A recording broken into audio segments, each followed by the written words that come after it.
On today's episode, we talk about backing the blue, since they're just following the rules, not making them. How religious people are incapable of creating art or writing beautiful literature. How the pandemic has totally debunked libertarianism, and so much more.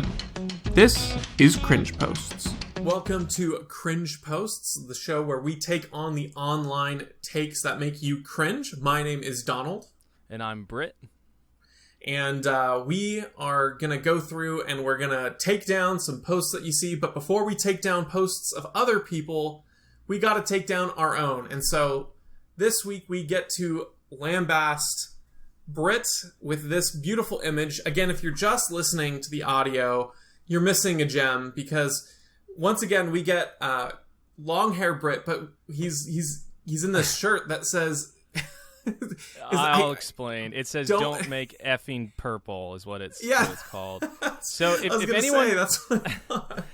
Yeah. So and I'm also wearing Forever 21 girl neon green pants, as well as like those checkered Vans. So when I was my youth group, we had this kind of concept that boys are red and girls are blue, and you don't have girls and boys together because that makes purple. And so our youth group made a bunch of shirts that said "Don't make purple."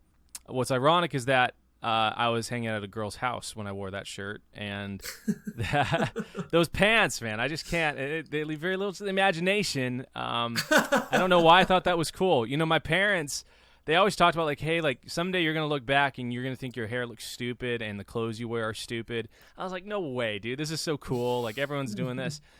And yeah, mom and dad, here I am looking back, and you were right. So, you know, it's funny because I feel like, honestly, that trend back then really would be like, oh man, like the shocking pants. I mean, you still see it to some degree where like someone will come in wearing like bright red pants with an otherwise pretty normal outfit. And I'm like, you know, it might seem striking in the moment, but I do think that that's going to age a little bit more poorly than you think it will. And I'm just going to play a little closer to classic myself. But, yes. You know, maybe in another 10, 15 years, you'll be looking back again and the neon pants will be, you know, like, oh, I did have taste. Yeah, Dad, you were so cool when you were wearing those, you know. But I hope you can cross your fingers. But I kind of like try now to opt for the more, you know, timeless look, right? Clean shaven, clean haircut, and a t-shirt usually works for me. So now I do want to. Were you just trying to be edgy with the "Don't make effing purple"? Like, yes, it's kind of like the Christian equivalent of like saying "frick" instead of the F word. Yeah, so, yeah. That's pretty edgy. Flipping purple, yeah. Yeah, I mean, I think that's. I was gonna say that I could see flip in there. I'm missing in. Yeah. I think that's right. That's pretty edgy there. I like it. Just kind of shows what a rebel you are, especially with the apples to apples in the background. Nothing says more rebellion. It's not even Cards Against Humanity, you know. So. Was that even out then? I don't know. I don't know if it was. Probably wasn't. Anyway, well. We had a good roast of Brit here, so let's move on to roasting our next victim here, who is a blue check mark. And not only is he a blue check mark, he is currently running for the United States Senate seat for Ohio to replace the outgoing Rob Portman, I believe. So Ohio's kind of a swing state. It's been slightly trending red, but it's a pretty high-key battleground state. Rob Portman's a very moderate Republican, even by, you know, Republican standards. and this guy, Josh Mandel, has been a headache, from what I'm aware, for them, because he's very much in the Trumpian grassroots sort of loose cannon-y approach. And he knocked out this banger of a tweet, which when you hear it, it's just going to blow you away with the insight. Josh Mandel tweets, "The last letters in Democrat, R-A-T, spelling rat. The last letters in Republican, I-C-A-N, spelling I can. That should tell you everything you need to know." You know, it does. Oh, boy. The fact you tweeted that, I think, tells me everything I need to know. Yes, Josh Mandel, you can send out cringy tweets. Good work.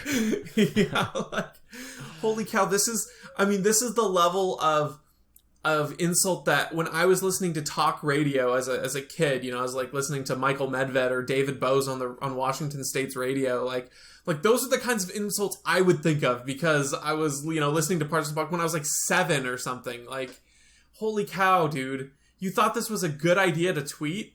I don't know, man. These are the people, by the way. It's not like this guy's some nobody who has no shot of getting elected. This is the kind of person that we're nominating to run our lives in government. And they're sending out this kind of stuff. Like, my goodness, garbage. Dude. It's like, dude, you have a staffer take your phone, delegate that. You know, they can make sure you don't say stupid things like this. I know. I mean, it's like the level of discourse is so low that I mean, like, everyone sort of mocks Twitter as like, oh man, Twitter's the worst. And to me, it's more like Twitter is just a reflection of people slightly unfiltered. So it's not. I don't really think Twitter is trash. It's kind of like who you follow and whatnot. But realize that that's this guy unfiltered and like, but not only unfiltered, but premeditated. Yes. It's not like you just make an offhanded comment. You have to type it out, look at it, and then hit send. Just like, yeah, no, this is good. You know, say what you will about Trump, but man, his tweets were funny. Like, they're really, really funny. This is just garbage. I don't even know what to say about it. It's... Yeah, the funny thing, I think it's snarky and not funny. Yeah, right. The difference between Trump and this is it's like, you know, Trump would send off some really offhand tweet, some, you know, mean tweet as they're known, you know, something like that. And it felt very authentic and, you know, maybe it was very, very low level discourse, obviously. But like, this is like that weird combination. And in a previous episode, I think we talked about how, the libertarian slogan of like all your freedoms all the time sounded like that very corporate-y, you know, workshopped phrase. And this feels like that, but like it's like workshopped but trying to be off the cuff organic, and it's just bad.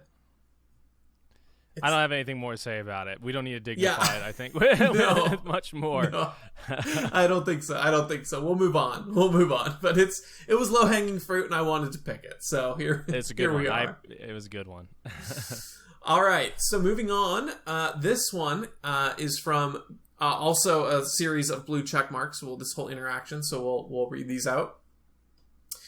From the COVID hero, nonetheless, Governor Ron DeSantis of Florida, tweeting out, "In Florida, we back the blue." And Michael Malice, you know, a hero to myself, and I'm sure Britt as well here, responds saying, "The police are who took orders from your fellow governors to prevent people from attending funerals." And then Dan McLaughlin, who I know him, he's a generally on the right conservative commentator. I think maybe National Review. I don't know for a fact, but he tweets, "We're a democracy. Cops don't make the laws," which of course leads right into the whole Nuremberg defense of you know, we were just following orders, which is such a bad moral objection to something like that. Yeah, it's really funny how conservatives, you'd think after a year and a half of conservatives seeing like, oh, the very bad people, you know, in Washington and in the governor's mansions that shut down our businesses and try and take our rights from us. Oh, the only way they're able to do that, right, is with the enforcement wing, which is the cops. You would think they would have figured that out, you know, after a year and a half. But for some reason, there's like a little bit of a wall there. It's like, and the blue line is not something that they can cross. And it's kind of disappointing to see DeSantis say something like that. It's like, man, like, go look at all these other states and countries and Australia and Israel and France, you know, with all these videos of the cops going and like, do you back that blue? Because, I mean, as far as I understand, you know, from the conservative standpoint, all cops are the same, right? So I don't know, man. It's really interesting how that disconnect happens, and I think a lot of it is in part, you know, due to the riots, right? Because it's like when you have utter chaos happening, it's like, okay, well, we need some form of law and order, and whoever's going to provide that, you know, we're going to back. But still, it's really funny. Like, you know, conservatives are like, well, don't step on me, you know, like I have my guns, like you're not going to come take them. It's like, well, who do you think is going to come take your guns from you, right? It's like those trucks that have the no step on snack sticker, and then they also have the back the blue line, and it's, right. It's ironic. to say the least. Yeah. Well, and it's. I mean, unfortunately, I hope it doesn't trend back this way, but it's kind of in that same vein of like the military, where, you know, Republican or conservative politicians will say government is too big, it's too wasteful, it's inefficient, it doesn't know how to do anything right, but somehow the military branch of the government does know how to do all the right things, and we need to spend more on it. It's not inefficient, and yada yada. And so it's on a microcosm. That's kind of what we see here with the, you know, Back the Blue. And I mean, of all places, it really is. It's just like one of those things where it's just obvious political pandering, because Ron DeSantis can get away with saying this because it was made the right decision in a state where he didn't sick the blue on people. But like, his statement unqualified is just very, I mean, it's very, it's worrisome to some degree and that so many people think this way. And so then, and that like follows with the, you know, the conversation where Michael Malice is pointing out, you know, that the police are the ones who took orders from your fellow governors to send, you know, tell them they can't live their lives. And then, you know, snide comment of, we're a democracy, cops don't make the laws. And it's like, oh, okay, but that has nothing to do with what anyone here said. No one said that they're making the laws. And we're not even Michael a Malice so right. Yeah, right. We're a democratic republic. I don't understand how that mistake keeps being made. Like, people say that stuff all the time. It's like, you would think that enough people would have been like beaten down with like, we're not a democracy for them to not say something like that. But it's just, we're taught from a young age that democracy, you know, 51% ruling the other 49% is a good system, and it's the most just system. And so, right. Well, of course it is.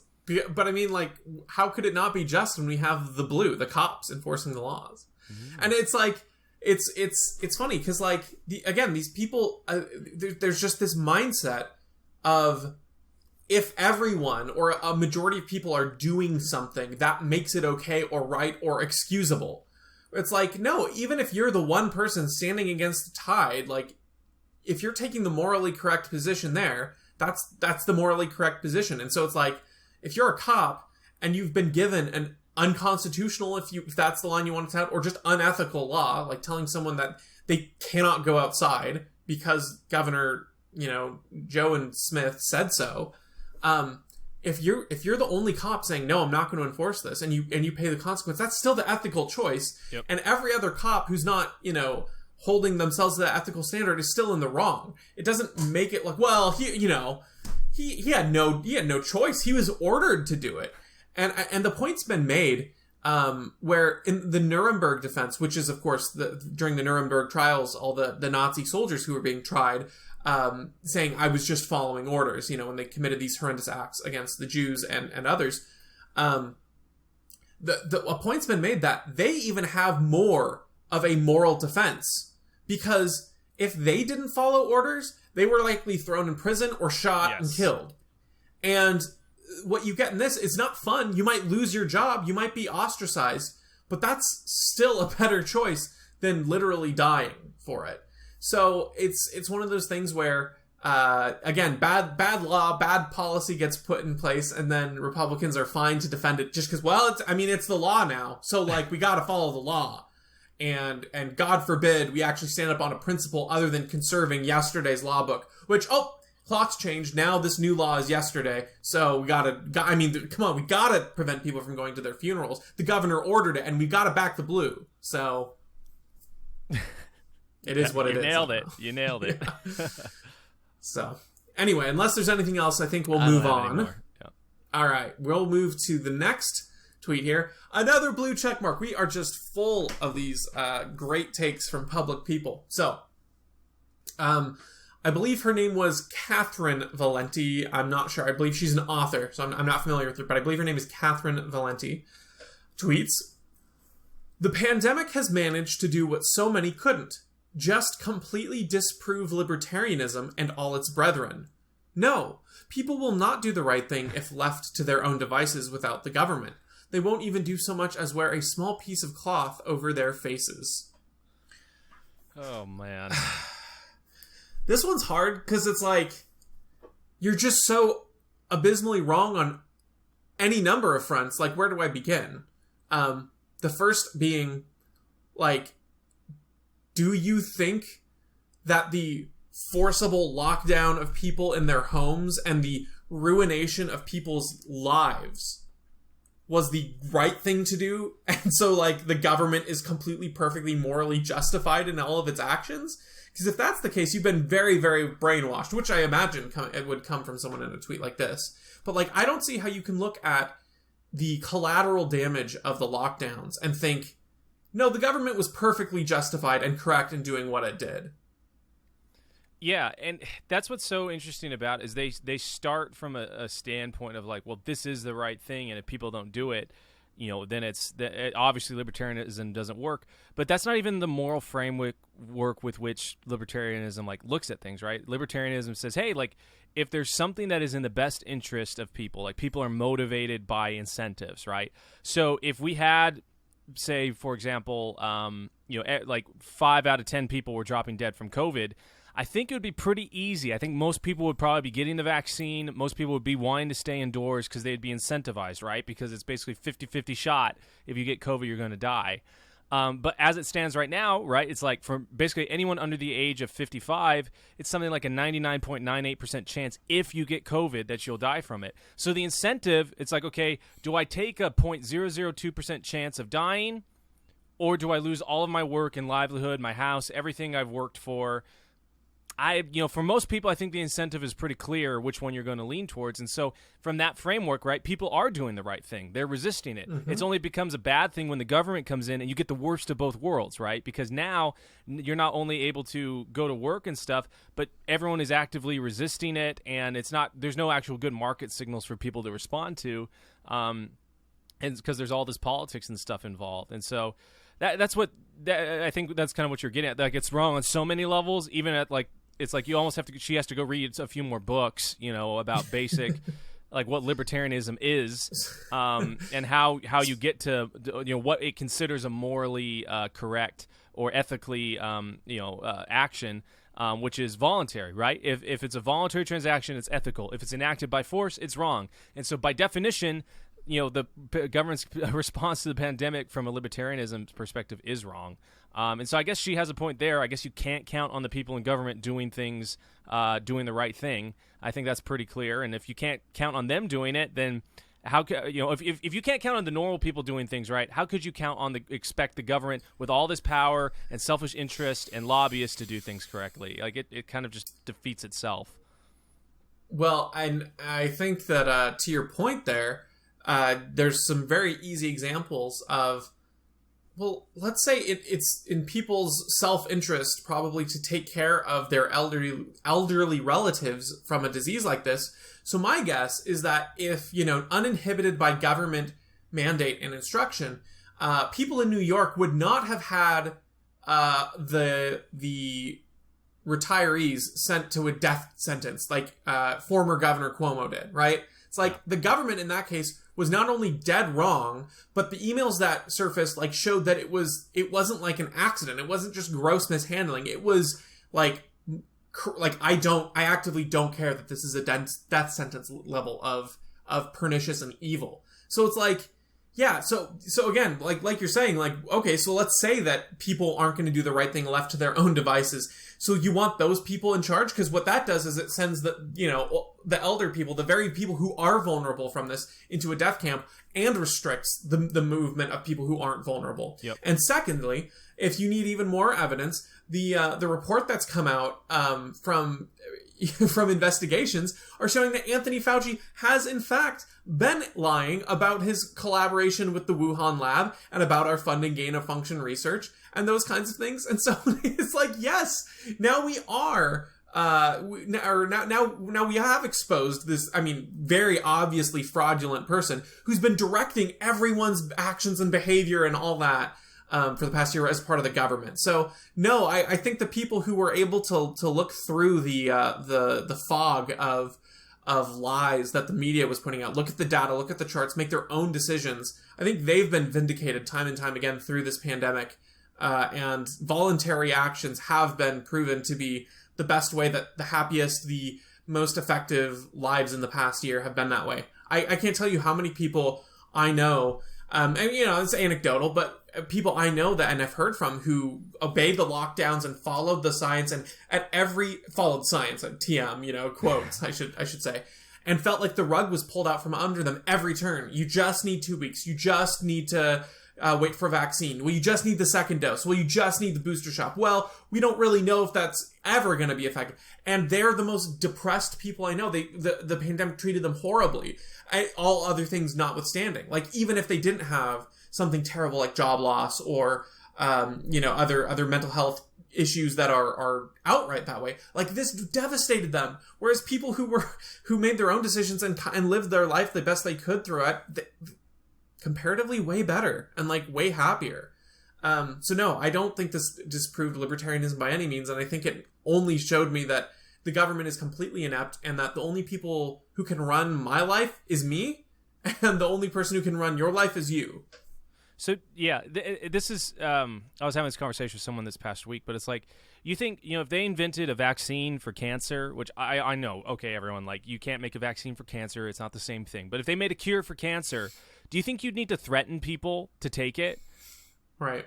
I don't think you would. I think people would probably take it, and there might be some skepticism and all that healthy stuff that goes on, but if you had a cure for cancer, people would take it without you having to threaten them. And when you look at, like, just all these different things, right, like, yeah, if everything was as scary and as bad as these people were saying, right, where it's like, oh, we're all going to die, right, net neutrality is going to be the end of the world, all these different things that they try and advocate for. Yeah. If it really was the case, and maybe there's even a little bit of a delay of signal about it being the case, you think people would naturally respond to those things. You wouldn't have to threaten them with jail time, threaten them with not being able to go to the grocery store. You wouldn't have to force them, to be in their homes. Like, people would naturally do it. And I guess the point is to be made. It's like, when have you ever seen a society that has threatened their people, with violence to do a certain action, be the good guys in a scenario? I don't think you've ever really seen that, right? It's very, very, very rare. I think you can say that's kind of a common feature of all of the big bad people in the 20th century, is that they use violence to make people do what they wanted them to do. So go for it. Well, just to say that makes me think of the interview. I don't know if you saw this. It was posted everywhere, so maybe you did. But about the soldier, the U.S. soldier talking to the new people in Afghanistan taking over, and they're trying to explain the concept of taxation. Yes. And the Afghani guy's like, no, that's just stealing. That's like what the warlords do to us. And the guy's like, oh, no, like, they just couldn't concept the modern idea of taxation and the price you pay for civilized society. It's like this based Afghan who just like, no, that's just taxation. That's just stealing. You want money from me, and if I don't give it to you, you throw me in jail. Like, that's stealing. That's like, you're just a warlord, yeah. So yeah, no, it's what what it sounds like. Where whereas a civilization forcing people to take this vaccine, no, it's for your own good. Trust me, we're civilized here. Think about how small the anti-vax crowd and movement was prior to COVID, and think about how they had to redefine the term to fundamentally, or to not fundamentalize, to undermine and to just totally demonize the opposition, to changing the definition of anti-vax to someone who doesn't take the vaccine or doesn't want mandatory vaccines, rather than someone who just doesn't believe in vaccines being effective and conspiracy. They're like, no, it's anyone who doesn't think they should be mandated. Now you're anti-vax. That movement was tiny, but once COVID hit, people were skeptical and they wanted to demonize them. It's like, most people, like, over the course of evidence and years of effectiveness of the flu vaccine and polio vaccine, they're not anti-vax because they voluntarily want to take it, or their parents voluntarily opt for them to take it. Yeah. I was hanging out with this guy a few weeks back, and we were talking about this whole thing. He's down from Oregon, and he works in the blue collar kind of industry, so it's like there's no option to not work, because like if he doesn't work, then you don't get running water, basically. And right. He was like, he had a really funny response, because he was like, when people ask me if I'm vaxxed, like, I say, yeah, I'm vaxxed, because they don't specify like what vaccine. It's like the guy, right. He's like, yeah, I took the polio vaccine. I've got the my tetanus shots and all these different things, and smallpox and measles and all that. So it's like, it's such a funny thing to ask, are you vaccinated? Well, it's kind of important to ask which one, right? Right. Yeah. Well, anyway, so it's kind of a tangent, I guess, but it's like, oh, and also like the masks are not effective at all. So the fact that you're buying into this, the last comment there, they won't even do so much to wear a small piece of cloth over their face. Yeah, maybe because it doesn't work and it's not effective. Like you want people to go around reference like the charts doing again. Yeah, well, chartstheyforgot.com. Tom Woods, he's got a great one on masking and all that stuff. Yeah, well, to me, this reads like someone's like, no, people will not do the right thing if left to their own devices without the government during a drought. They won't even do so much as do a rain dance in their backyard for 5 minutes. Yeah. It's like, what do you want? Like, well, we can't scientifically prove that rain dances don't eliminate the chance to increase rain, so you might as well do it. Otherwise, you're kind of, inconsiderate of your fellow man. Like, it's ridiculous. It's ridiculous. All right, moving on. A little change of pace here. This one is not a blue check mark, so this tweeter is anonymous, but it is so smug we had to bring it in here. The tweet reads, Dorothy Sayers was an author in England in the 1920s and 30s. An early female graduate of Oxford, she had an affinity for Old English religious learning, but made her living writing incredibly erudite whodunits, combining crime with magical wordplay. In one of her novels, 2 friends meet at a college reunion and are talking about a third, who has joined a cult and writes bad poetry. One of the women questions why fancy religion always seems to lead to bad syntax, and the other answers that she supposes a certain brain rot settles in. I'd agree. Ugh, cringe, dude. Get off your high horse. Ugh. I guess this guy doesn't like just like any pillar of the Enlightenment that he enjoys, right? Like it's I know, it's like, I mean, just aside from the general academic breadth that Christians in particular, as well as all kinds of other religious people, have contributed over the history of humanity, it's like, yeah, let's look specifically within literature. Like, oh yeah, throw out Dante, throw out Emily Dickinson, throw out T.S. Eliot, throw out W.B. Yeats, throw out E.B. Browning, like, throw out John Milton. Like, the list goes on. Like, just all these incredible poets through our history who've been religious. And, like, not only have they been religious, but religion has been the overwhelming theme in so much beautiful literature and poetry and hymnody and writing in prose even. There's so much aesthetic beauty and stuff written inspired from religion and Christianity that, like, this take of, like, oh man, once you join a religious cult, you get the brain rot and you write bad. It's like, oh my gosh, get over yourself, dude. Yeah, there's some, like, because obviously I'm a musician, so I think from like a music standpoint, and I think modern people are pretty correct, like, to criticize Christian music art. Like, it's pretty poor, but it was not always that way, and the foundation of basically all of our music art stems from Christians, right? So, like, everyone from Handel to Mozart to Chopin, these big giants that formed our very understanding of how we do things, and we're all Christians and all wrote from a standpoint of, like, hey, like, music is a way to understand relationship with God, and right, and that's kind of like what this guy misses, right? Like, is like basically all art, whether it's written or music or painted or anything like that, like, was the reason it was worth considered doing was because it revealed some nature about truth into the world. And without that nature of truth, there is nothing to paint, right? There is nothing to write music about. And the best art does that, right? It reveals something about nature that we or deeper sense of it that we didn't understand before. And the only reason you would ever want to or desire to understand that is if you believe that there's a truth, right? And so his very premise of, like, bad syntax and brain rot and bad art and bad writing, it's like, man, like, the way you can define that something is bad, the only reason you can is because of Christianity, because of religion and all those different things, right? It's just a classic example of, I think about, like, all these atheists and agnostics that will try and, like, claim like they will fundamentally misunderstand something about the Old Testament, and then they'll say, well, the Bible is evil.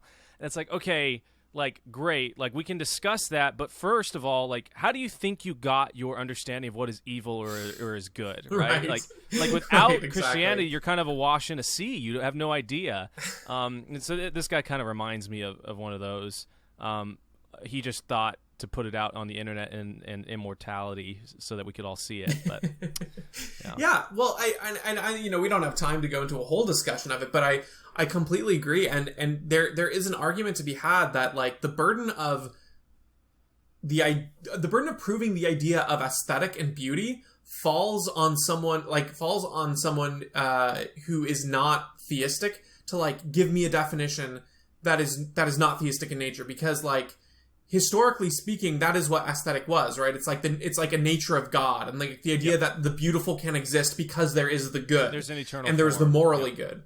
Yeah, and so you know, there are secular arguments to be made for beauty, but what I would say is that you do have to do the work there. That's not the assumed. That's not the default. It's not the historical default. And it's certainly not the historical default that so much of what we revere as, you know, timeless pieces of beauty were informed by.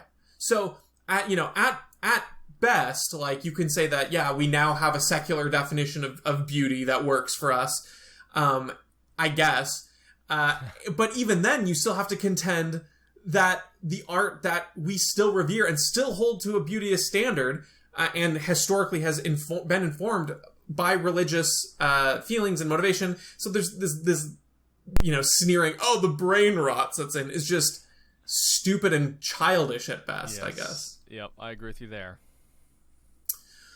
Okie dokie, moving on to our next one, we get back into the blue checkmark territory, and this one's from our good old George Takei, who, it pains me to see his tweets and anything he says these days, because I'll admit it, I like the original series of Star Trek. I like it too.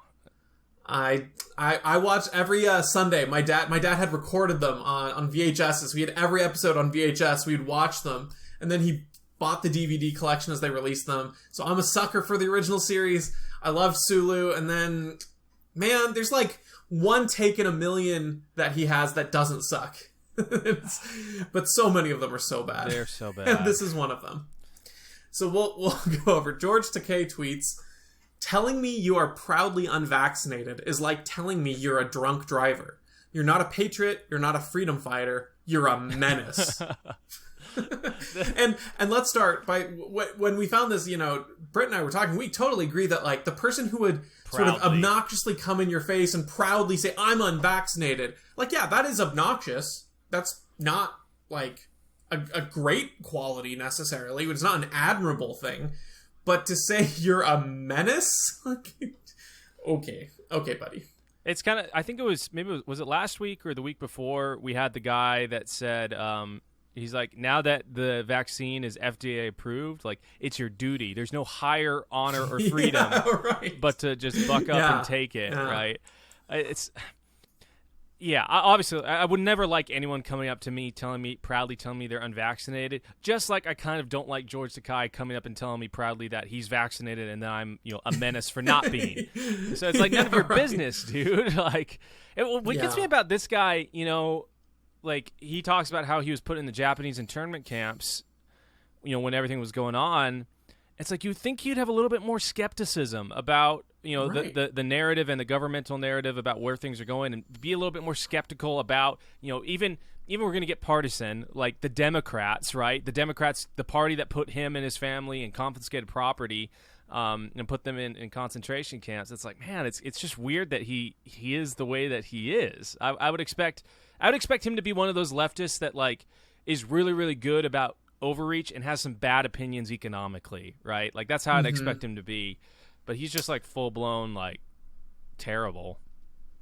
Yeah, well, I was gonna say I would think his take should be more along the lines of, I was actually put in an internment camp. This COVID thing is nothing like that, or like the lockdowns are nothing like that, which I think is still a bad take. He's made those takes before. I've seen them. Yeah, but like that's the extent of it. The idea that like, and here's the other thing, like, I would guess that he would lump more people into this category than the ones who are just, you know, running around obnoxiously saying, "I'm unvaccinated." I'm in the same way that people are redefining anti-vaxxer to being, you don't support mandatory vaccines.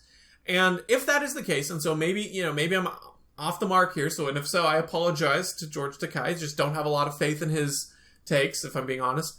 But like when he's saying you're not a patriot, you're not a freedom fighter, if he's directing those at the people who are resisting the swarms of mandatory vaccinations or vaccine passports or anything like that where there's a mandate involved, then I would respectfully disagree. No, they are patriots and freedom fighters. If you are fighting a government-sanctioned mandate that you have to put something in your body this way, you are fighting for freedom. Individual freedom, medical freedom, just general government overreach. If you're fighting the lockdowns in any way, shape, or form to a meaningful degree, you are a patriot. And that's, that maybe he's not talking about those people.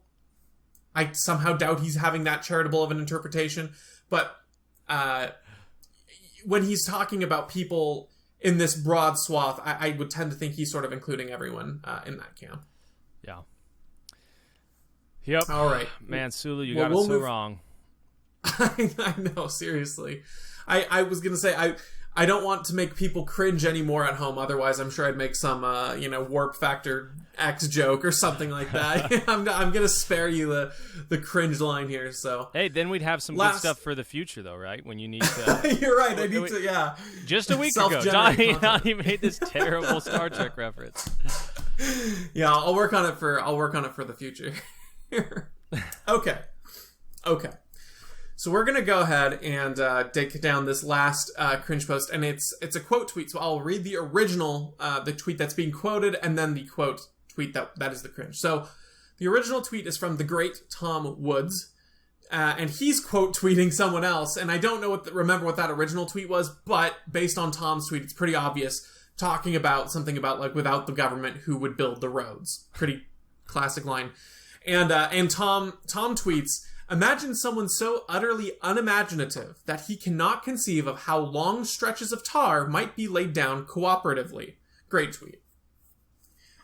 And there's a quote tweet from this person saying, I really am convinced that most, quote, libertarians, unquote, are just communists who don't really understand what communism is, especially ANCAPs. Talk to an ANCAP long enough, and they literally just start describing communism.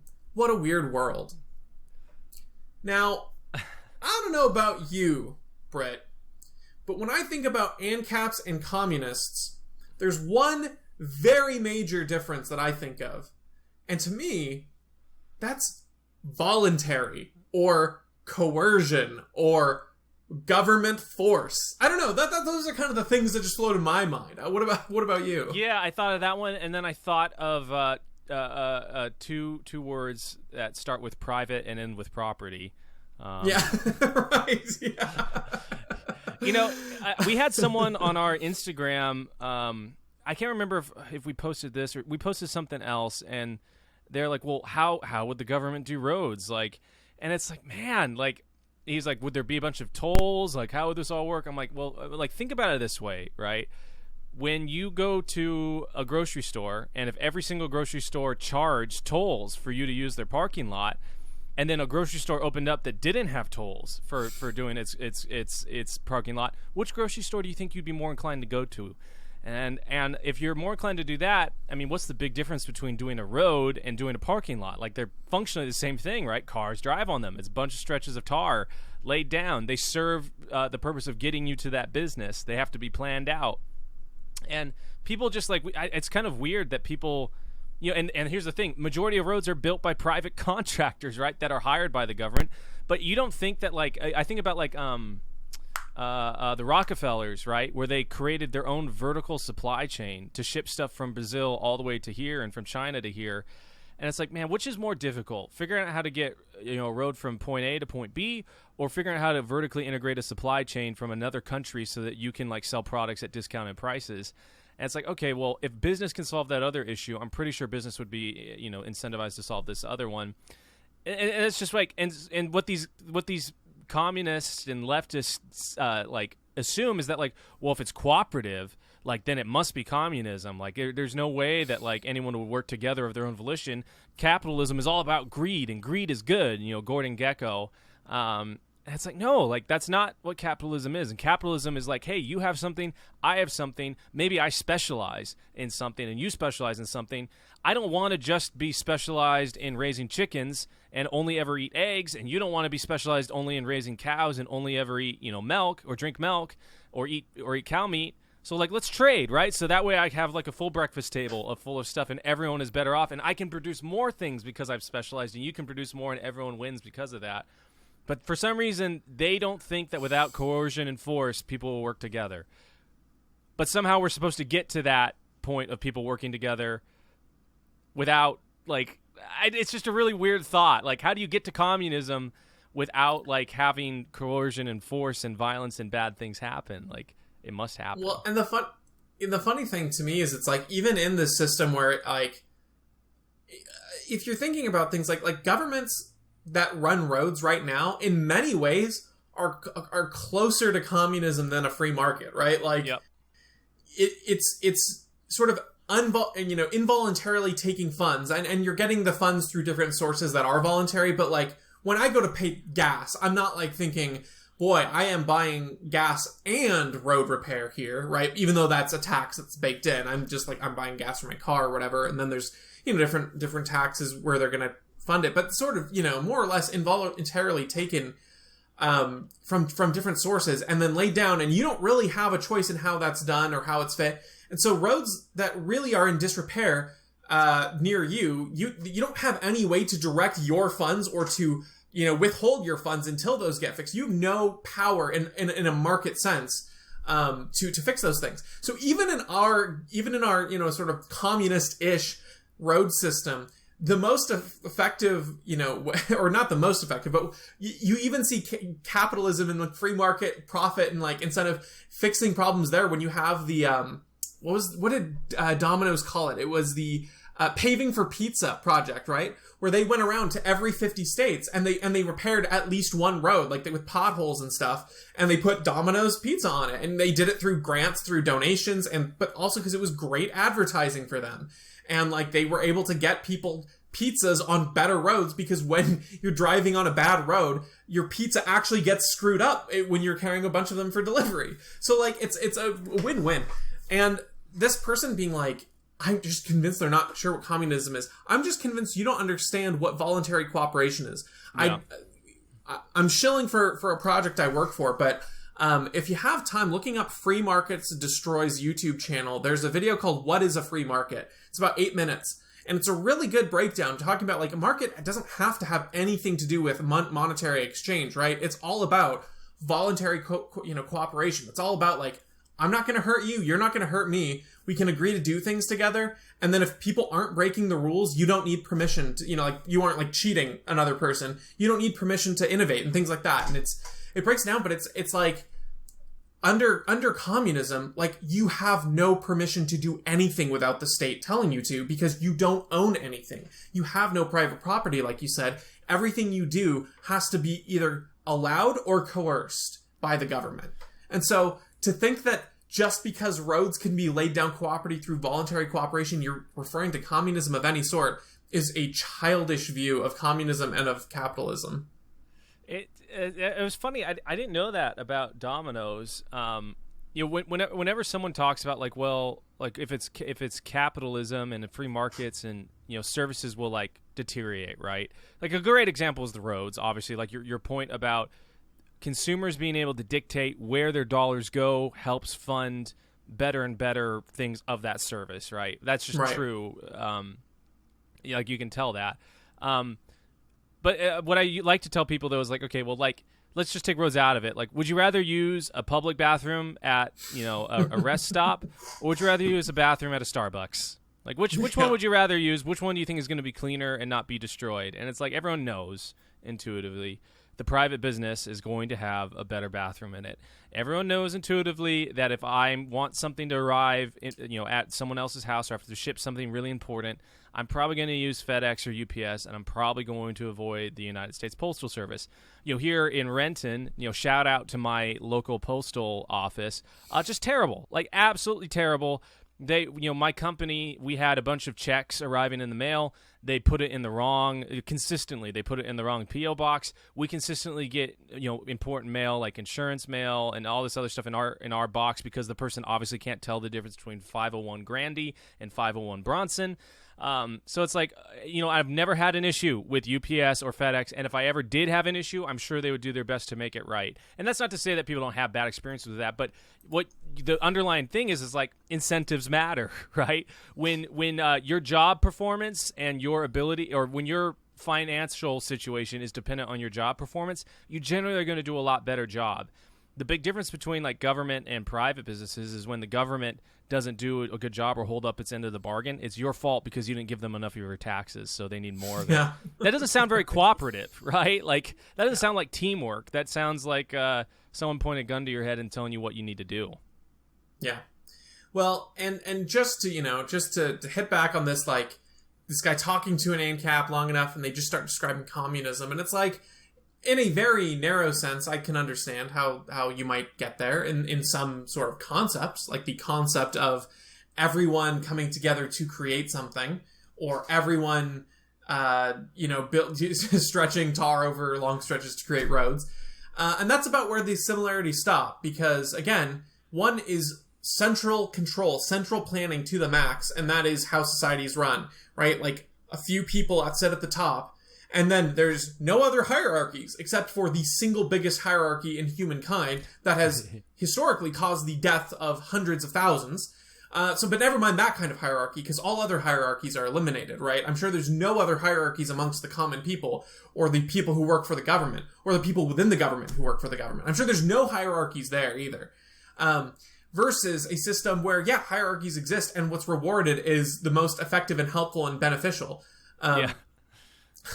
Like, people think that the moment, a government would be dissolved, and I'm not even necessarily saying Ancapistan is this magical problem-free land, right? That's the other thing, is that people often will just say, like, oh, yeah, you're just like the communists, you're saying there's no problems. And it's like, no, I'm not arguing that there would be no problems. I'm arguing that the outcome is preferable to what we have now, because we have so many problems in the status quo that it's hard to get much worse, right?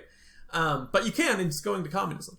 But like, yeah, so I don't know. It's just you go down that route of, like, in Ancapistan, there are hierarchies, but, like, you're rewarded based on merit, and the people who care about these things that they're worried about now, like, what about the people who get left behind? What about the people who it's not profitable to reach roads for? Like, do you think the people who care about that go away? Do you think that generous, like, benefactors and people who have the means to help those people out just vanish from the face of the earth? Everyone's like, well, no government? Time to put on my monocle and top hat and become the monopoly man. Like, that's not how people work. It's why charter schools exist, because people see that the public schools are failing these underprivileged communities and they want to do better. And so they go in. It's like people have individual, like, dreams and desires to help others out.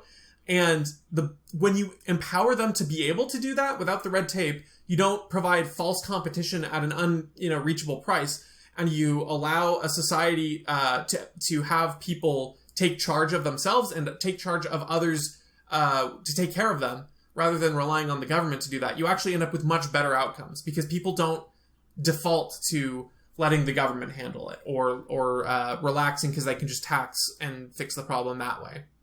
Yep, yeah, and I liked your point about private charity, and we've talked about it before, but it's really funny is that when you look at private charity, like, one, you're right, that they don't go away, right, in Ancapistan. Like, those people still exist.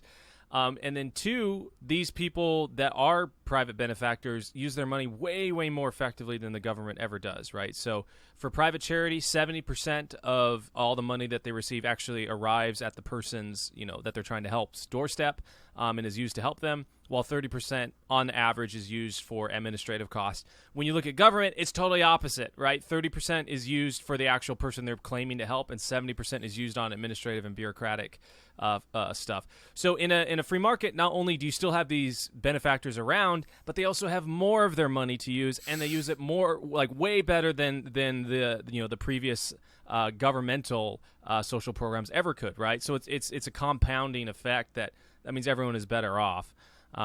And that sounds, if what this person's trying to say is that when ANCAPs start talking about a better world, then yeah, there is some similarity there. Communism thinks that it can get to a better world. Obviously, it can't. But yeah, ANCAPs think a better world, and that's, like you're saying, that's where the similarities end, is the desire for a better world. And I think you could probably describe any economic theory or system or philosophy as wanting to get to a better world. So he's not really saying much there when he says that. Yeah. And last thing I'll say before I close, at least, is earlier I was making an allusion to the roads and saying ours is like the most communist. I don't mean that in a literal political theory sense, by the way, before the actually folks come with their pitchforks at me. By that, I'm making more of sort of a blasé, like, it's government owned. I realize that it's not like literally everyone has a stake in it, but to some degree, when a government owns something and it's, quote, at least in name only, considered public property, that is closer to a communist system than a private property, individual rights one. So just to preempt anything there. So.